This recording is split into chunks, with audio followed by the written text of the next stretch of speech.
शिव महापुराण की कथा यहां तक कहती है, मंदिर में जल चढ़ाने जाओ तो अपने घर से जल लेकर जाओ। मंदिर में तो बाल्टी भरकर रखा रहता है, लोटा भी रखा रहता है, कलश भी रखा रहता है। मंदिर का पानी भरकर, मंदिर की बाल्टी में से जल भरकर शंकर भगवान को नहलाना सरल है।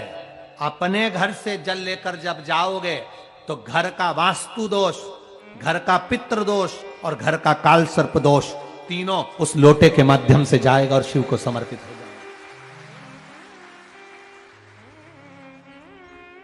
आज फिर निवेदन करूंगा, इस नेपाल देश की पावन धरा से डोलेश्वर महादेव की कथा में निवेदन करना चाहूंगा।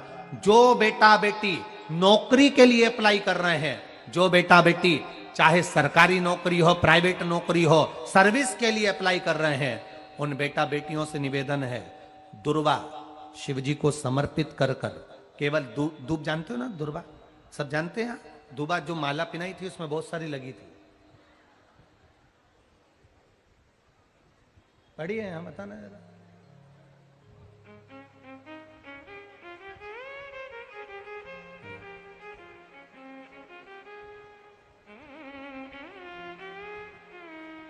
दुर्वा,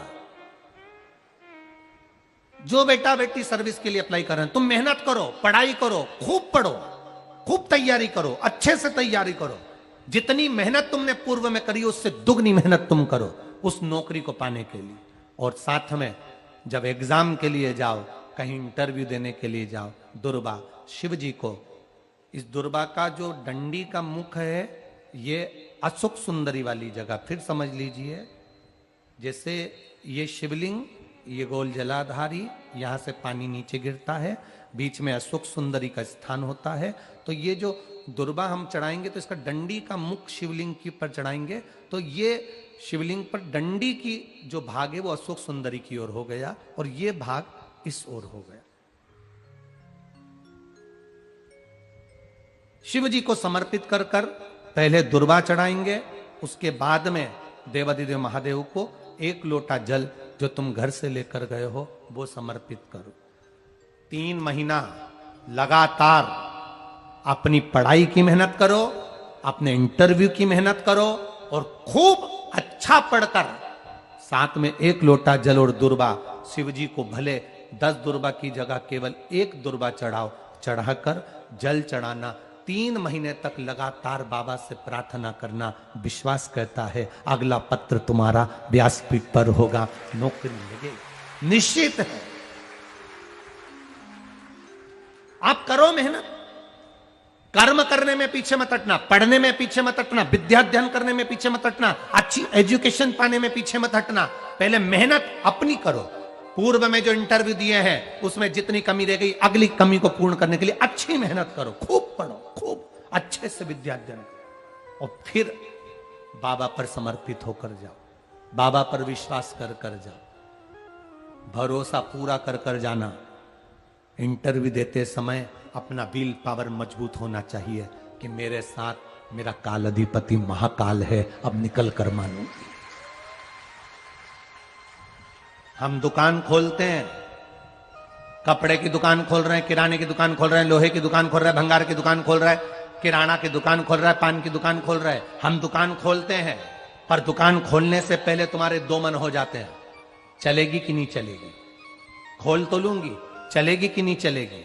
जिस दिन तुम दुकान खोलो 1 महीने पहले, 2 महीने पहले, 3 महीने पहले बाबा को दुर्वा चढ़ाकर, एक लोटा जल चढ़ाकर नियम बनाकर जाना, 3 महीने बाद मैं दुकान खोल रही हूं, 2 महीने बाद मैं दुकान खोल रही हूं और मेरा विश्वास कहता है दुकान चलेगी। जिस दिन तुमने विचार कर लिया कि दुकान चलेगी कि नहीं चलेगी तो वो नहीं चलेगी। जिस दिन तुमने विचार कर लिया कि दुकान खोल रही हूं, मेहनत करूंगी, दिल से करूंगी, भले मेरे पास ज्यादा माल नहीं है, जितना माल खरीद के लाऊंगी उतना बेच कर बताऊंगी क्योंकि मेरे साथ काल अधिपति महाकाल है, तो वो चलेगी। विश्वास दृढ़ करो, भरोसा पक्का करो। जिस दिन तुम्हारा विश्वास दृढ़ हो गया उस दिन तुम विजय हो गए, उस दिन तुम आनंदता में हो गए।